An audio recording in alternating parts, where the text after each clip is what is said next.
Welcome to this week's edition of Red and Black Sport. Congratulations to all involved in running the Māori Cup at Ruataniwha over the last week.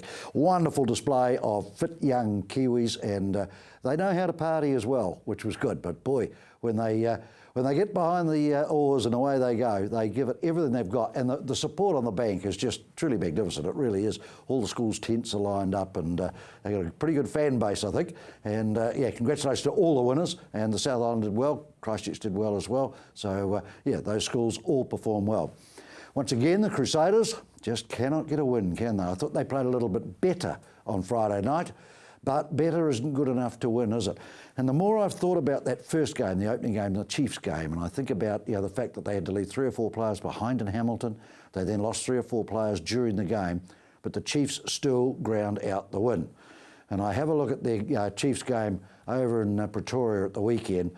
How they got up and got a draw, I don't know. What's the common denominator for me? The common denominator, I think, is Wayne Smith. I really do. I think he's come through our structure where, yes, we have the belief that we can at least draw or win a game. And I think that's lacking a little bit with the Crusaders. They're on a trip to hell now because they just cannot come home empty-handed. They have to come home with points. And it doesn't get any easier when they get here because they've got to play the Chiefs as soon as they get off the plane. So best of luck to the lads. They've gone. Good luck to the Tactics tonight as well. Remember, they're coming off a win. Yeah, first since May last year. So Lee Gibbs will be absolutely stoked. Let's hope they can back it up and go one after the other. The Warriors also had a win out of their home patch when they went to the Cape Town to play. So all in all, a pretty interesting week. Downside, I suppose, was Lydia Ko shot a 78 this morning. Worst ever, I think, in her professional career. So well out of the count and out of the top 50. So finding it tough in the pro ranks, isn't she? Well, what's coming up this week? Red and Black, we're looking at the start of the Metro competition. Senior rugby gets underway. It'll be the 5th of April, so don't say, oh, it starts too early. It's April, all right, and we're getting used to it. And the weather's been pretty patchy. The grounds will be a good nick, I would think. So it all starts this weekend. So we brought the Brains Trust together to have a bit of a chat about what we can expect.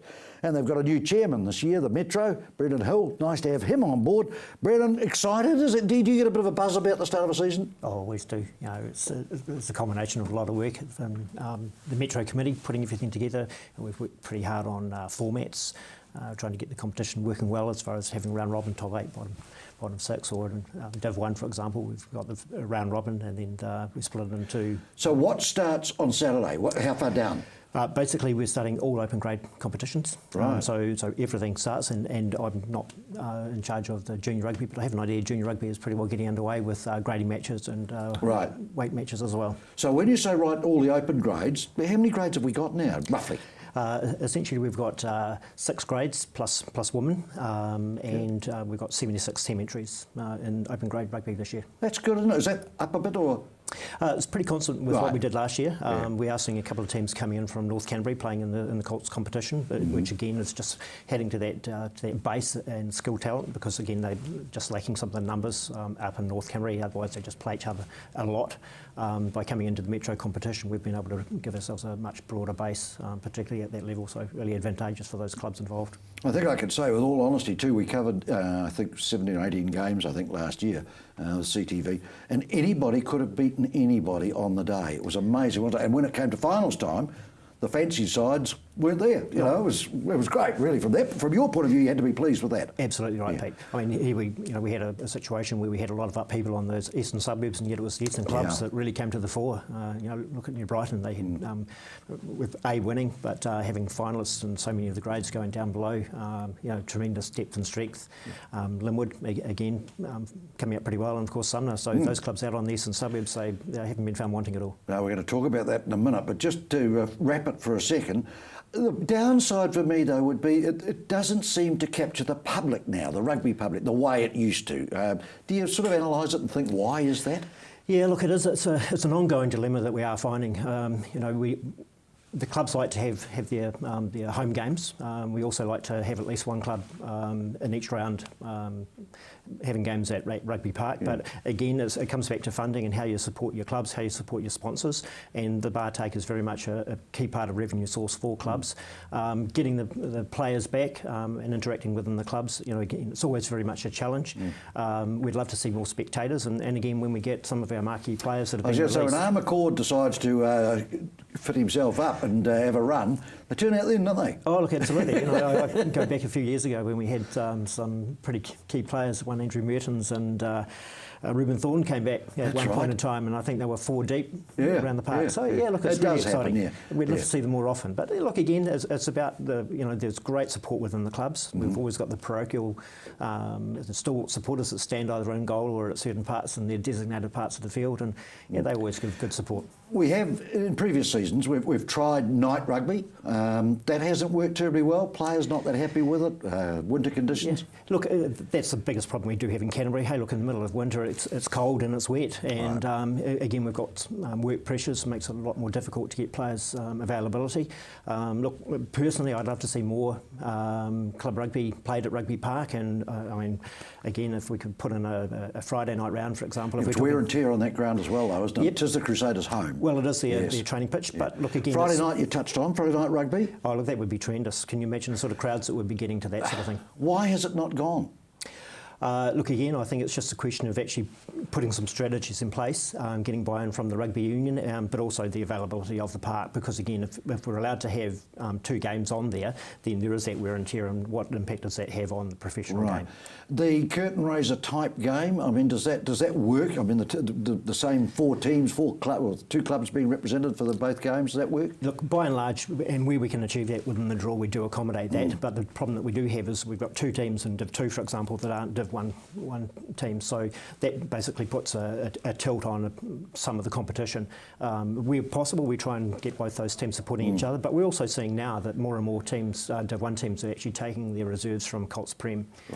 So it's a question of what teams they are drawing from and how we position those teams as curtain raisers. Before I let you go, and I know it's not quite your area of responsibility, but I know you would love to see a Friday night of Press Cup rugby, wouldn't you? Oh, look, absolutely. I mean, the schools won't give in. I'm telling him, Brendan's wasting pushing it uphill with the rate. But I see where he's coming from. It's wonderful rugby, but they won't give up that home advantage of the schools, will they? Well, that's right. But it's hallmark rugby. It's premier schoolboy stuff, and more and more people would make themselves available. It's an entertainment package. So if you have it on a Friday night, just imagine how many senior players would go and watch. Absolutely. Oh, it'd be tremendous. And how that would boost the guys playing, the secondary school guys, some of their heroes on the sideline watching them. Oh, look, absolutely. And not to say... All right, well, we're going to go to a break, and then we're going to meet a man who we just briefly discussed a little bit about how well the Eastern side did last year. We're going to talk to the Brighton coach, but just before I go, delighted to be able to announce we will have 17 weeks of Press Cup rugby here on CTV every Sunday and 2 repeats during the week. So there we are. That's an announcement. You can put that in your diary as from the 3rd of May. Back in a moment, talk to Steve Ellis as well.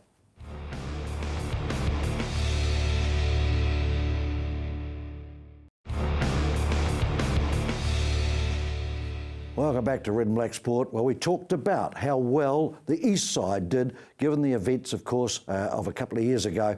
Decimated, weren't they, really? But when you look at the results, it was a wonderful year, and the guiding hand really behind the Pippies was New Brighton, was Steve Ellis. And Steve, firstly, congratulations to win the title. Thanks, I mean, it's a big achievement, isn't it? It was a great day for the club. I mean, it was pretty amazing to see some of the emotion and what it meant to so many people. How long since? 29 years, I believe. Yeah, long time. It's a long time between drinks, isn't it? Yeah, but did you think when you took them on, this is a bunch of boys who could go all the way? Yeah, look, I had a bit of involvement the year before for about 10 games helping them out, and I kind of went across there because my son went over there, and I went there to observe, and they asked me to get involved, and it was a big change, as you know. I spent a lot of time with the Burnside Club for many years, but look, I've got to say I really, really enjoyed it. It was a big challenge, but they're a great bunch of guys, and there was always some real ability there. It was just a matter of putting it all together at the right time. The thing that sort of got me a bit watching you guys during last season was You seem to have got the community with you, didn't you? Absolutely. Like they were hanging out for something, and you boys happened to be the thing they were hanging out for. Yeah, look, that was one of the things I found so satisfying going over there. It wasn't just about a rugby club. It was about the community and everything that had happened over there. Gave them a bit of purpose, didn't it? Oh, look, there was a lot of people hurting, Yes. genuinely hurting in their personal life, and the rugby club was something that was giving them some positivity in their life, and I think that's why there was so much emotion that night in the club rooms. They'd been through hell, some of them. But they'd been with you too, hadn't they? They'd stayed with you. Never stayed. Incredibly a bunch of people, just great Kiwi people who give everything, and the time and effort they put in, even when some of their personal lives were struggling, was amazing. Same thing, I talked to Tane Norton about it not so long ago. We just talked about Linwood had the same thing. It was a thing people look forward to, Brendan. That's what really struck them on. They were looking forward to getting out and getting to a bit of footy over that side, and I think that's a big plus, wasn't it? Yep, and we talked about the grounds a little bit earlier, and we had the grounds were in great condition. They Yes. were well looked after. Yes. We lost the bank at Burwood Park, but that's not necessarily a bad thing. No. But we were getting some pretty good crowds there as well. Quite interesting you mentioned Burwood. We actually had to do, we had the rain-affected game that was to be at Burwood, and we actually played it on a Sunday lunchtime. And I tell you what, there was a goodly sized crowd turned out for that. Might be another thing you think about. Well, exactly. But then you shag up everybody's weekend. Well, you do. I mean, historically, if we had a test match here in Canterbury, we would always play on Sundays. Yeah. And look, it's something that we'd always explore, and if the clubs were into it. And then again, if that's what we can do to enhance the competition, get better crowds, we're all for it. Worth a try, probably. Steve, what's come out of winning the title? Has the club sort of picked up the pace a bit? Oh, look, it's quite amazing, really. I mean, as Brendan said before, the club had a great year from the perspective of so many of its senior grade teams making top fours and finals and things, and that's just carried on. Like our Colts this year, we've got really high hopes for. They made the top four for the first time in a long time last year, and they've recruited very strongly, and I think the success we've had right across the club helped that. People like to be part of something that's successful, I think, and we think they're going to be right up there challenging, which has been a long time since that's happened out there as well. So You've had a lot of guys stay on. we're very lucky in the Div 1 frame. A couple of young guys gone in their OEs, but we've actually got three ex-professional players come back to the club. Who? Jonathan Poff, who you may recall, the Crusader. Yes. Good player. I know Went to Poffy Tasman, well didn't he? because he went from Burnside, became very much a Brighton boy, and went on to Tasman. And he's back and very keen to get involved. Good. Brett Mather's come back from Bay of Plenty, who was with Bay of Plenty last year. He'd be getting Again, on a a bit, Brighton wouldn't he? boy. I don't think he's too bad. I think he's late 20s, but still got a That's lot good. to offer. Yeah. And you may remember, and he's going to shoot me because I can't remember his last name, but it's Alisi Tuapaliti, is it? Who used to play for Canterbury on the wing. Now, I've got his last name wrong, and I apologise, Alisi. Okay. But who's been playing in Japan, and he's So you haven't had to rob your Colts. no. And, That's good, isn't it? If you can keep that solid there. And seeing guys of that level come back and want to be part of the whole thing is amazing. Okay. Spirit at the moment's very good. Very good. Looking forward to your first game there against Christchurch, and guess where it's being played? Yeah, you got it. Down there in the sandpit. Yeah, Christchurch will hate it. They don't go that far for a holiday, they get down there. But They'll be tough, mate. They always are. Oh, rubbish. You guys are tough down there. I mean, I do the commentary, and I'm very rude to Brighton people. I always say, look, I reckon there's only one mother in Brighton. Because your forwards are all about the same height. They're little fox terriers, they just go for it, don't they? Yeah, well, we've got our 6'9" American lock. Yes, he's back, put a is bit he? of a bump in it. So Good. Just talking about players that are back and not back, has there been a bit of a spurt from construction workers? I think mainly Irish that have come out here. Yeah, there certainly seems to be a lot of Irish if you go into some of the pubs in town. Yeah. I think Sumner, for example, they've got a reasonable contingent. They've recruited pretty well. I'm not totally. And how consistent good with the did they teams. go? Sumner. They weren't good, didn't they? They really did. Absolutely. Look, again, I think they've got good structures in place, and they've got systems there. They've got a Colts team entered this year as well. They were pleasant to look at too, though. They were good, yeah. Correct. So they're working on depth within the club. Right, and of course you can't get the smile of Razor's face. That's not. easy, Getting Sumner up was more difficult than getting Canterbury to win their 6th ITM. But that was a rebuzz turn. Do you club players think about that there are higher honours, something to aim for? Yeah, absolutely. And I mean, that's one of our goals as Div 1 coaches. Hopefully everyone has that goal. I mean, we're there to develop players for the good of Canterbury Rugby. And yourself?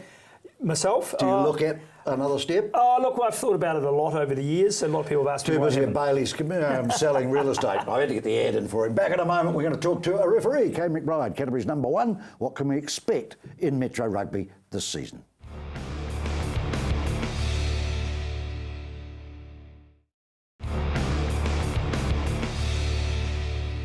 Welcome back. Well, we've got the ref in now. You may have seen him. He was the assistant referee on the sideline of the Hurricanes game. Fair comment. The Crusaders didn't play that badly, Kane? I thought they played quite well, actually, just quickly.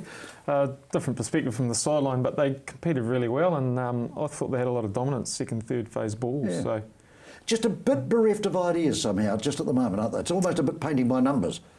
yeah, just look, they're trying really hard. It looks like they're trying really hard. So it's it'll come for them. Well, the Canterbury's #1 referee. Who have you got on Saturday?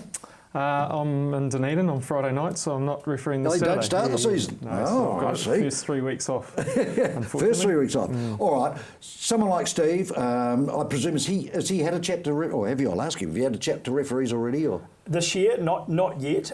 We've something we always do is we bring one of the referees in to have a session with us a little bit with some of the changes being made. What should you be telling Steve? What's different?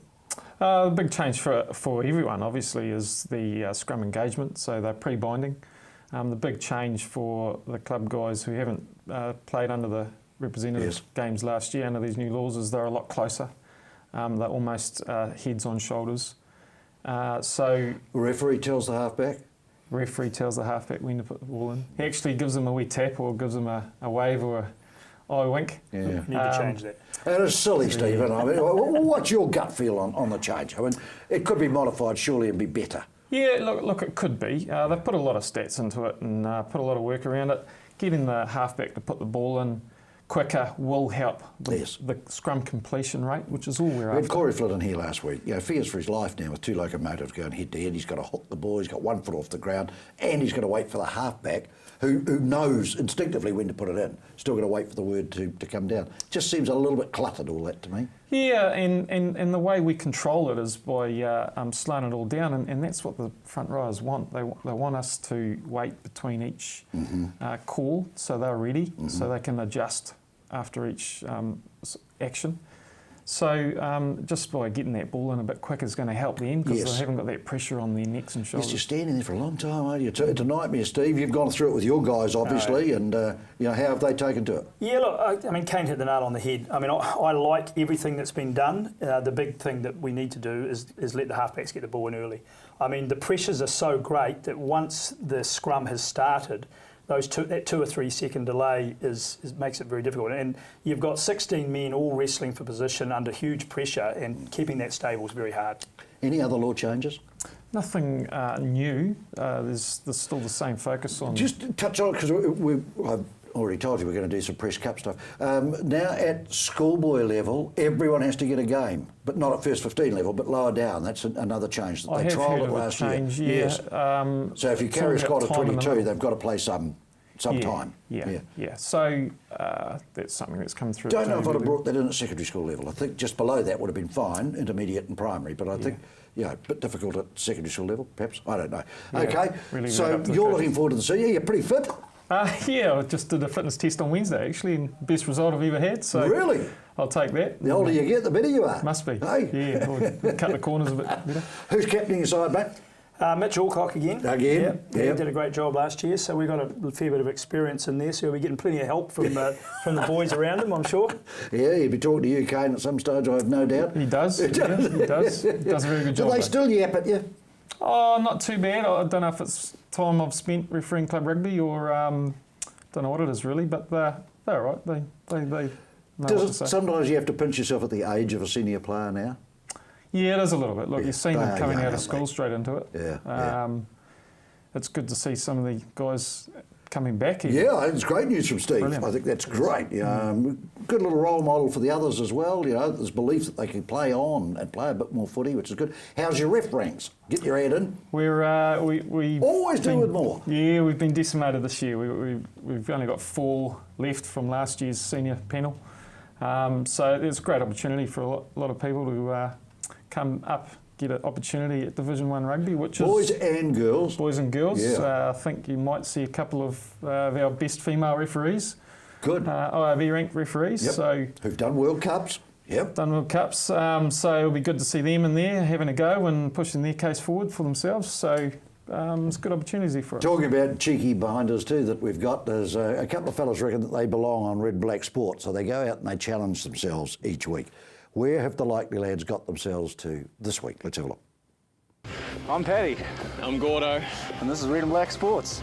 And part of a new segment for the show. Basically each week Patrick and myself will be going out trying any sort of sport, whether it be a well-known sport or something a bit more obscure, and we'll be giving it our best shot.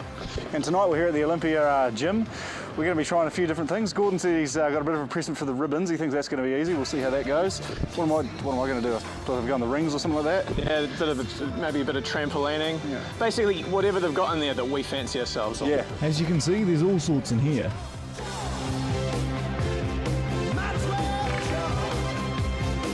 And some of the athletes are stepping it up. We caught up with manager Catherine Searle to get a bit of background info. And as you can see behind us, gymnastics going on in 4 different codes of Olympic gymnastics, which is the trampoline code, artistic men's and women's, and rhythmic gymnastics. The club boasts 280 competitors and 600 recreational members. So training tonight, we have artistic men's and women going on in the background. We also have rhythmic gymnastics and trampoline. So all 4 codes train every night. We operate for 7 days a week. And some of these kids are doing in the lower levels 4 to 6 hours a week up into the 35 to 40 hours a week for our elite athletes. Now Gordon and I aren't necessarily elite athletes, but we thought we'd give it a crack. Gordon, being the more graceful, took on the ribbons. What sort of tips would you guys give us for impressing the judges on the ribbon? Just keep it off the ground and try not to get a knot. I would say throw straight and knots. Don't get a knot.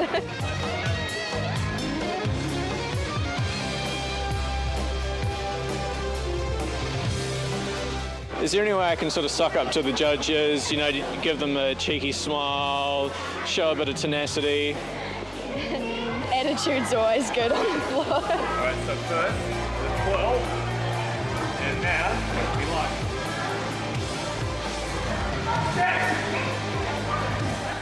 Completely overestimating my own upper body strength, I tried these things.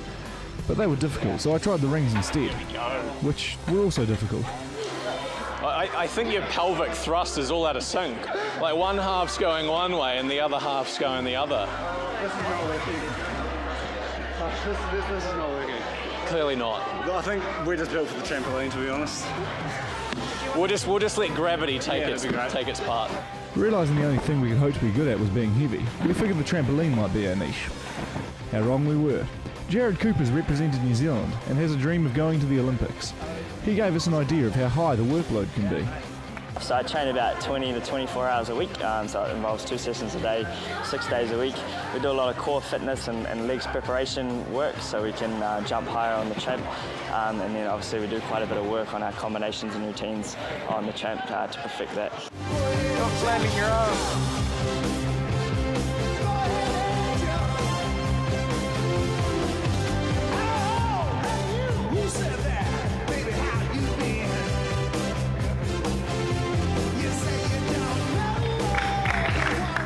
We weren't great at the trampolining, but I did beat Gordon in landing on my feet, though he did think he should get more points for form.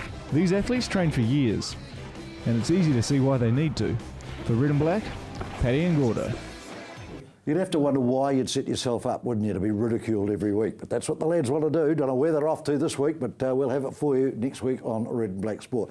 Finally, guys, best of luck to you, Steve. Some would say it's harder to defend a title than actually gain it. It is harder. I've been lucky enough to win a few, and I've never won 2 in a row. And it's not easy to do, but we're certainly going to be trying our best. And with a record of 29 years apart, it could take a while, couldn't it? No, we're going to put that right. Okay, we look forward to seeing you pounding the turf, going around with the Metro Rugby. You still enjoy us talking to Buzz out of Metro? Absolutely. I mean, I referee because the occasion excites me, and that goes from elite level to club level. Right, yeah. Who's going to be your biggest danger, mate, apart from your own team? Lincoln College, I think. Yeah, picked Lincoln College. Kane, you got a team? Oh, I've got to go to St Andrews College. Oh, yeah, well, they'll be on Press Cup, which I've just reinforced to you that we have Press Cup, the rights to Press Cup now, and we will be showing 17 matches and plus a final, which will be 18, and they'll be on every Sunday, 12 o'clock and 5:30, and then on Thursday night at 7 o'clock, I think, starting the 3rd of May. Every school will get a turn, and we'll see the up-and-coming stars. Best of luck, guys, for the season for you. To Brendan, thanks for coming in as well. Just keep your hand on the tiller as far as managing Metro, and not too many to judicial, I presume. That's what we hope, is it? Hope so. Yeah, watch those Brighton boys against Christchurch. Bye, crikey. Okay, back next week with another Red and Black Sport. Until then, well done, Canterbury Bowls.